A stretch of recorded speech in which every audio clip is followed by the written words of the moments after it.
Hello everybody, welcome to this next video on linear algebra. In the last video we were discussing something that we are going towards an important result, which is primary decomposition theorem. And for the proof of the same theorem we need some theorems which will be used in the proof of primary decomposition theorem. And in the last video we proved this theorem. Let me write down, because which we are that we will be using in the current video also. So the theorem was, suppose you have t from v to v. This is a linear transformation, and let f of t be a polynomial such that f of t is 0. It means that your t, the operator, satisfies your polynomial equation ft equal to 0, and ft is further gt into ht, where gt and ht, they are co-prime. It means that gcd of gt and ht is 1. Then we saw that v is direct sum of u plus w, where u is your kernel of gt and w is kernel of ht.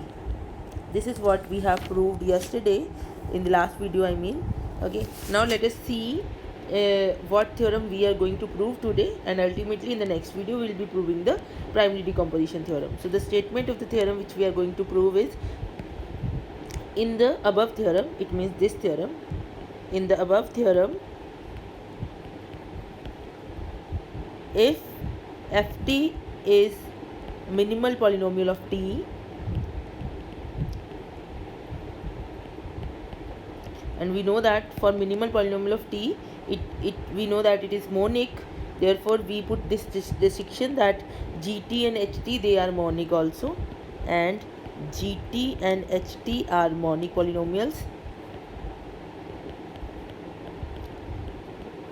Now you see, ft is the one such that f of t is 0, and by definition minimal polynomial is being satisfied by t.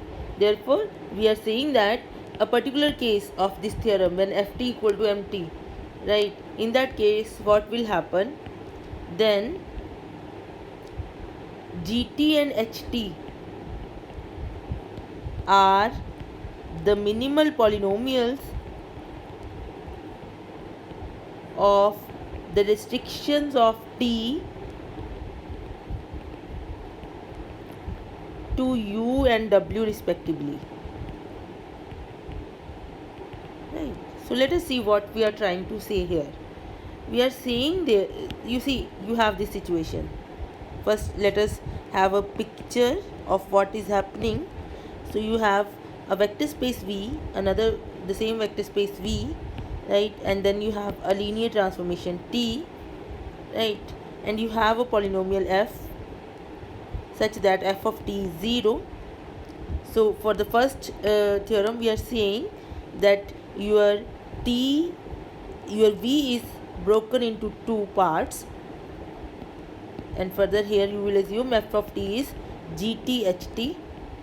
So we saw that v is broken into two parts, which is kernel of gt and kernel of ht. The sum is direct, it means that there is only one common element, which is 0, right? Okay, now if you call this space as u and this space as w, so we have this situation. You can have u here. Suppose this is your u, the upper portion, this is your u. So you have a restriction of t from u to u, because we know that this is t invariant. It means that u will be mapped to u. So this map, which was t from v to v, gave birth to this map t1 from u to u. Similarly, because w is also t invariant, so you have w t2 to w, right?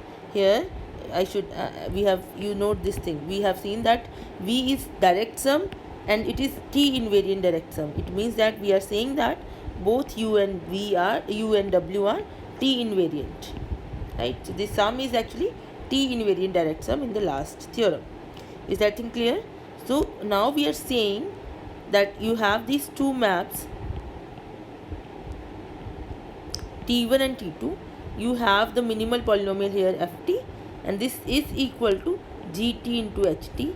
Then we are claiming in this theorem that minimal polynomial for this T1 is gt and for this T2 is ht. That is the claim we are making, right? So we are saying that here this gt will be the minimal polynomial of T1. T1 is restriction of T to the subspace U, and this ht is the minimal polynomial of T2, which is the restriction of T to the subspace W. So let us prove. Proof is not that hard. So what you do, you have this thing, ft is the minimal polynomial of T, right? So you let m1t be the minimal polynomial of T1, which is a map from U to U, and you suppose m2t is the minimal polynomial of T2, which is a map from W to W, right? Now you see this, what will be g of T1? Look at g of T1. What this will do, g of T1. Now you see your U is kernel of GT, right? Okay, so if U is any element in U, then what GT1 is going to do with U? GT1 of U, now because T1 is just a restriction of T onto U, so this is nothing but G of T of U, because you are operating it on U, which is an element of U. Now you see, what is this? This is 0. Why? Because U is a kernel of GT. So it means that GT1 takes each element of U to 0. It means that therefore T1 satisfies the polynomial equation g of t equal to 0, but its minimal polynomial is m1. We assume that, right? Here you assume that minimal polynomial of T1 is m1, minimal polynomial is m1, and we know that minimal polynomial will divide every other polynomial being satisfied by that operator. Therefore m1t divides gt, right? Similarly, you can prove that m2t divides ht, right? Okay, fine. Now we already have in the theorem. Next, since ht and gt are co-prime, are relatively prime, means that nothing common, and something which is dividing them, they will also not have anything in common, because if they have anything in common, then they will also have the same thing in common. It implies m1t and m2t, they have nothing in common, they are relatively prime. Now you know, if the two polynomials are relatively prime, then what will be their least common multiple, because they don't have anything in common.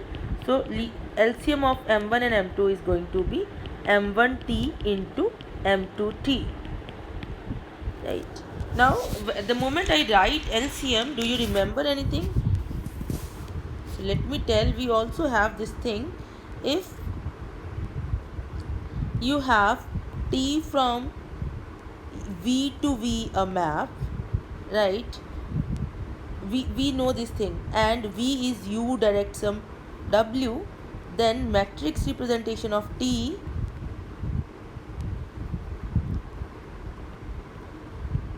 call it A, will be something like A1 0 0 A2, where this is matrix representation of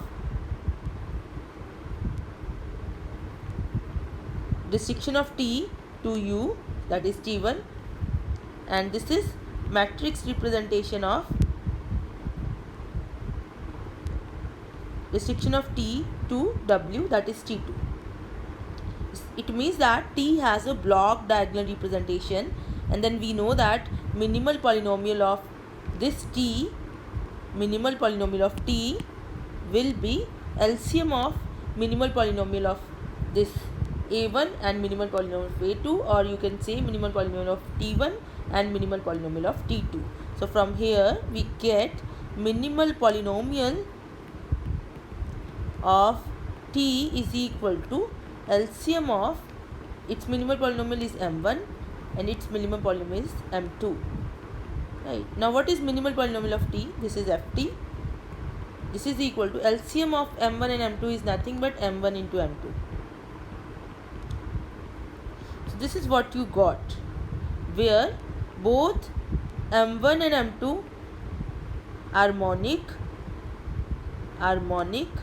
and nothing in common, fine.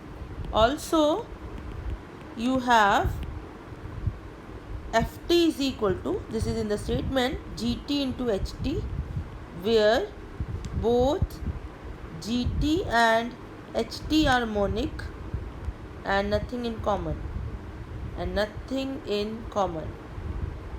So from here you can see that m1 is g and m2 is h.